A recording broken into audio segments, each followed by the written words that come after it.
spesial aku, Kak Indah. Dia adalah anak perempuan pertama yang memilih berdiri di kakinya sendiri dengan cara yang sangat unik. Ikutin cerita selengkapnya. Kak, banyak orang yang kaget pas tahu kesibukan kakak sekarang. Boleh diceritain nggak, Kak? Sebenarnya apa pekerjaan kakak jalani setelah tamat wisuda yang kemarin? Oke, baik. Sebetulnya setelah saya wisuda itu saya menjalankan kegiatan yang sudah saya jalankan semenjak semester 7 lebih tepatnya. Itu freelance WFH. Dengan arti kata saya membuka sebuah jasa. Jasa itu seperti saya mengerjakan tugas-tugas orang, dan saya juga membuka les privat ke rumah. Selain itu saya juga menulis cerita di beberapa platform yang mungkin ini bisa disebutkan brand ya? Boleh, Kak? Itu saya juga ada menulis cerita di beberapa platform seperti Vizo sih yang rutin. Selebihnya itu kayak kadang iya kadang enggak gitu. Sangat bermanfaat ya, Kak. Terus Kak, sebagai apa kakak memandang diri kakak saat ini? Apakah sebagai anak pertama, sarjana, atau seorang pejuang jalanan? Karena kebetulan saya sebagai anak perempuan pertama nih, jadi saya memandang diri saya tuh sebagai peta. Dalam artian saya harus menjadi peta, baik itu bagi orang tua saya maupun adik saya. Bukan berarti saya tidak bisa menjadikan orang tua saya sebagai role model. Namun, gimana pun alasannya, saya bakal tetap menjadi peta bagi orang tua saya. Berarti kakak ini membuka peta untuk seorang adik kakak, begitu juga dengan untuk orang tua kakak. Iya. Terus Kak, biasanya kakak ini kerjanya jadi freelance di mana aja nih Kak? Terus di mana biasanya kakak nemuin hal-hal yang tantangan itu berat? Yang namanya WFH itu saya bisa kerjain di mana aja dan kapanpun. Dengan catatan terkadang ada beberapa customer saya yang minta untuk diskusi secara langsung. Dalam artian dia minta, Kak, ini ajarin dong gimana caranya, atau Kak, rumah dong ajarin saya ini. Itu artinya saya ke rumah mereka gitu, atau di kafe mungkin barangkali. Kalau untuk tantangannya itu nggak ada yang dari eksternal menurut saya, melainkan itu ada di dalam internal diri saya sendiri.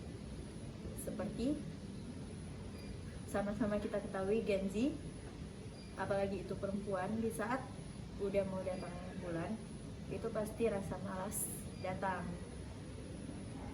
terkadang bad mood ya. Jadi kadang kayak bad mood, aturannya siap hari ini tugasnya atau ada les hari ini, itu membuat saya kayak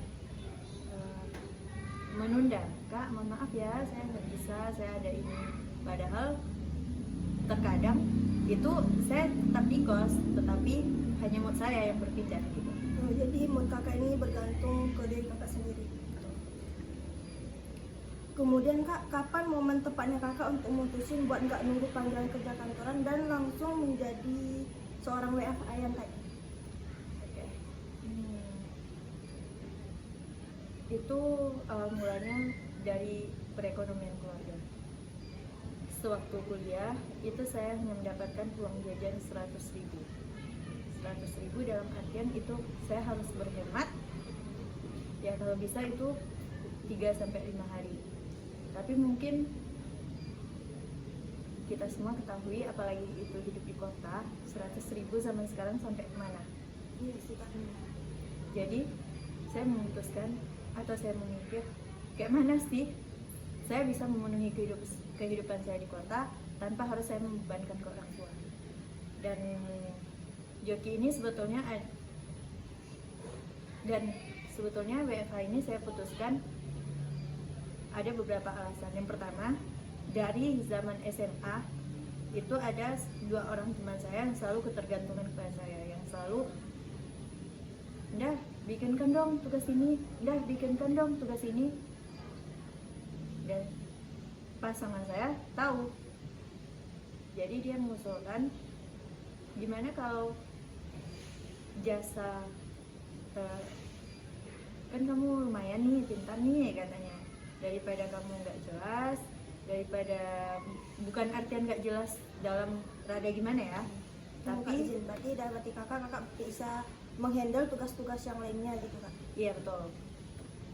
Nah jadi karena waktu itu juga gabut karena ada permasalahan di TA ya, jadi saya putuskan oh ya cobalah, mungkin daripada saya nggak jelas mengganggu pasangan saya aja gitu kan. Jadi saya putuskan untuk coba, alhamdulillah WFH ini ya sampai bahkan dosen dari UGM ataupun apa ada yang pakai jasa saya gitu. Dari situ saya wah, berarti dari jasa ini saya bisa dong, alhamdulillah itu tercapai, dan saya juga udah bisa memberikan orang tua serta keluarga saya. Izin kak, itu kakak dari tahun berapa sampai sekarang ya? 2002 awal mulanya itu udah terpikir dari tahun 2020 awal kuliah. Namun setelah itu taulah semester awal kayak mana tugasnya. Jadi kayak ya kadang enggak, rutinnya itu dari tahun 2022 hingga detik ini. Berarti emang kelebihan kakak di situ untuk membantu tugas-tugas orang yang dalam arti kata tadi kan kak yang jadi BH.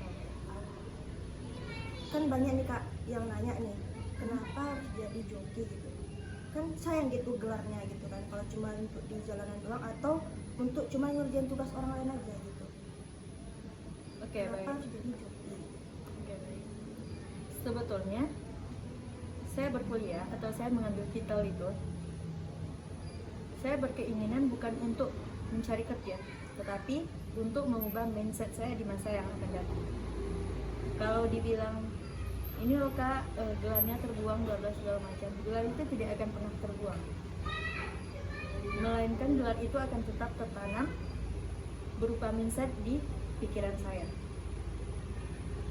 Berarti dalam arti kata gelar ini bakal kakak bawa sampai kapanpun.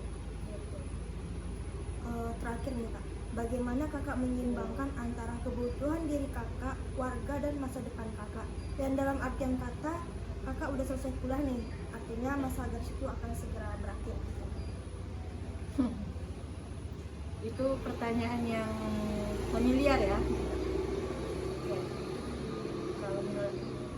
Kalau menurut saya pribadi, kalau masalah itu uang ya, contohnya dari les privat si A ini saya dapat 500.000. Dari 500.000 itu bukan tok masuk ke dompet saya, enggak, melainkan tidak saya bagi-bagi. Oh, berapa persen ini untuk kategori orang tua saya, 10% ini untuk adik saya, berapa persen ini untuk uang jajan saya, berapa persen ini untuk persiapan saya ketika saya nanti melangsungkan pernikahan bersama jodoh saya. Luar biasa nih kak. Kak Indah ngajarin kita kalau berdiri di kaki sendiri itu nggak harus langsung di gedung yang tinggi. Namun dari keberanian kita itu dimulai dari debu jalanan dan kerja keras yang nggak terlihat dari orang juga kan. Makasih untuk cerita hari ini Kak Indah. Oke, baik. Sama-sama. Pesan saya bagi anak perempuan pertama di luar sana, terus semangat, tetap melangkah, dan teruslah berjuang hingga garis batas. Dadah.